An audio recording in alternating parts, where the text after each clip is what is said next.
Rick, I would like to know about the sound check here. What kind of equipment did you bring? Some equipment? What kind of difficulty you had here, or if you didn't have any difficulty? Talk about, please. Okay. David has a Shure endorsement, so we brought all the microphones. And we also have a radial endorsement, so we brought all the DIs. That's other than David's saxophone and drumsticks and cymbals, the only thing we bought was a case of microphones. Everything else the promoters provided. We had Digi-Design consoles on both stages, front of house and monitors, so I was able to show up with just my data stick, stick it in, make a few adjustments, good to go. It was easy. Yep, today was easy. Yesterday we were on the small stage and the seas were so high we had to cancel the show because basically it was going to wash the stage away. So on a beautiful day it would have been a nice stage, but not yesterday. Today went pretty smooth. Very good, very good. And we've had the back line is rented, but we've had the same equipment for 5 days now. So it just followed us throughout Brazil, Sao Paulo, and here. So that makes it pretty simple. And the weather, how about the weather? Did it had some difficult for you? Some kind of difficult for you? Well, you know... the wind, because we have yeah. a lot of wind here. Yeah. Well, one of the things is David hates to use a windscreen on his mic for his saxophone. But the wind was so strong, as soon as he heard the first gust of wind, he's like, all right, and let me put the windscreen on.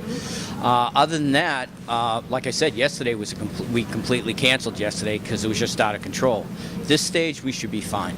And the only concern with the weather is, with using a lot of digital consoles and stuff, you know, you're worried about them keeping dry, but the Digi-Design consoles seem to be working fine. You know?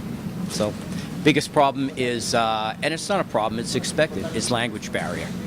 You know, I have to keep finding somebody who's like speaks English because I speak no Portuguese at all. So I'm like, and some of the stuff translates, and some of the stuff you get a blank look and you need a translator. But as far as anything else, no, we haven't had really any problems. And the club we played in Sao Paulo had a beautiful install. They had a Digi-Design and an all VDOS system that was laid out with delays. It was obviously mapped out nice. It was great. Our only difficulty there is there wasn't a separate monitor console. So the front of house engineer had to do front of house and monitors, which was a little stressful for him. But we got through it. It sounded good. The musicians, it's not like working with pop stars. I have serious musicians that know how to play. And they know if there's a problem, they trust us enough that it's like, if there's a problem, we're going to take care of it. If it can't get taken care of, then it's beyond our control, and they just kind of like shrug their shoulders and the show must go on. Is your first time here in Brazil? No, I've been here 4 times. I've been to Rock Rio before. David did a tour about 5 years ago, I think we did. And Jerabao, we met him on the last tour, so he's been very helpful.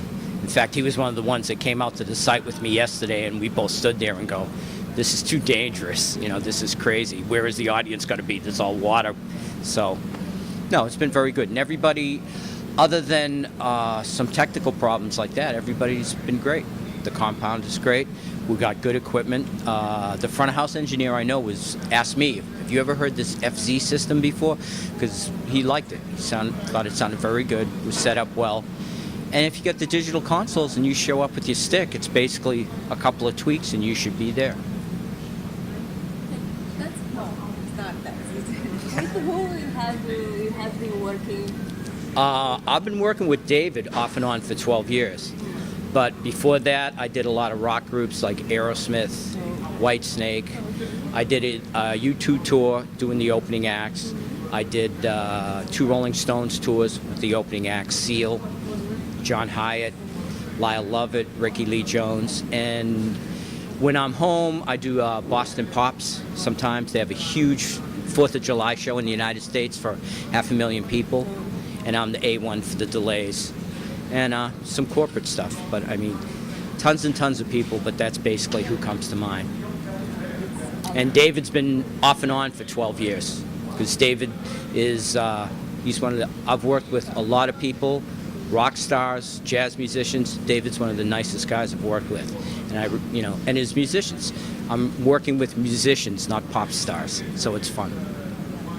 Big difference. Yeah, big difference, very big difference. So it makes it good for me.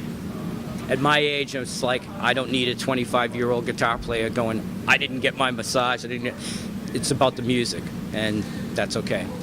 For that, I'll do whatever I have to do to make it happen. Okay? I think it's okay. Okay. Thank you very much. Okay. Thank you.